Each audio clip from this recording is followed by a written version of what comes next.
guys, Work here, welcome back to the bench. Today we're going to do a review of the TruGlo TFX Pros. The particular example that I have are sitting on my CZ-P01. Now the TFX Pros are a combination sight. They're a fiber optic rod illuminated by a tritium vial sitting up in front of them. Now the Pros that I have a high-vis orange ring around the front sight to help with quick front sight acquisition. Now to start us off, the installation of these sights was relatively simple. It wasn't nearly as difficult as the Dawsons that are on my P07. I did have to sand down the front on the bottom just a little bit to get it a little bit easier to get it into the dovetail. However, once that was done, everything else slid in great. You can see my install video up here.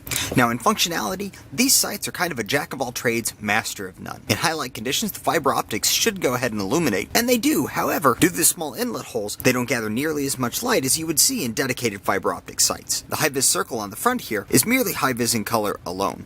It doesn't have any reflectivity, which means that unless light is shining directly on it, you're going to see the dot way before you see the ring. So it's great in an application where the sun is high or behind you. However, if the light source is in front of you, because it doesn't have any reflectivity, it's really not going to bring much attention to it. In addition to not gathering a whole lot of light, these are some pretty big fibers. They look to be around 2 millimeters, so you don't get that fine, nice little dot that you would get on a dedicated fiber. Now, in low light conditions, as I said, they are illuminated by a tritium vial sitting in front of the fiber here, and the tritium vial does a relatively good job of illuminating. But again, you're going to run into the problem that these are relatively large fiber optic rods in here, which means that the dots that you're working with are really big. One thing that I'll always say about my Dawson sights on my P07, those are some of the most crisp dots I've ever seen on night sights. This being the opposite end of the spectrum. If straight up Trigicons are spotlights, these things are floodlights. Now, unfortunately, this is about as close as we can get to Trigicon HD sights. However, the Trigicon HDs, their front sight, the high visibility ring up there, is a reflective material. This one just seems to be a plastic ring around it that's colored in a different color. Now again, it is the best option since we can't get HDs for CZs, but it's not really an accurate replacement. Now the problem comes in low light conditions. In low light conditions, there's not really enough light to activate the rods, and the tritium vials in front aren't putting off nearly enough light to go through the whole 2 millimeters, illuminating the entire thing. So in low light, these things aren't much better than just standard sights. Fit and finish on them is relatively good. The sights themselves are really nice. However, this particular model, because it's on a CZ with that narrow slide top, it does poke over the edge just the slightest amount, and that kind of drives me batty. Now, despite all those complaints, I actually do like these sights. I don't necessarily like them overall more than any of my other sights, but again, because our sight options are so limited for CZs, this is just about the best all around that we can get. Now, as for a rating, I would probably put these things in at about a 6. Now, yeah, that seems pretty low, but when you look at it, these are direct competition up against any dedicated fiber optic sight, which is going to have a better fiber rod and more light coming to them. It's going up against Trigicon HDs, which have the nice crisp tritium vials, as well as that reflective high-vis front. And even the Dawsons on my P07, even though they don't have a colored front sight, they do have a reflective material up here to be able to help you get that front sight acquisition faster. Now, for now, these things are going to stay on here, but in the future, I may take a look at a different sight option, see what we can find. I'm testing out a new setup with my SP01.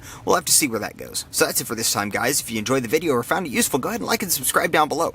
Give me a shout out down below in the comments to let me know what sights you would recommend I should try for my P01, and remember to share this video with anybody who's looking for new sights. Remember, guys, I appreciate every single one of you, and until next time, do your research, get informed, and get to work.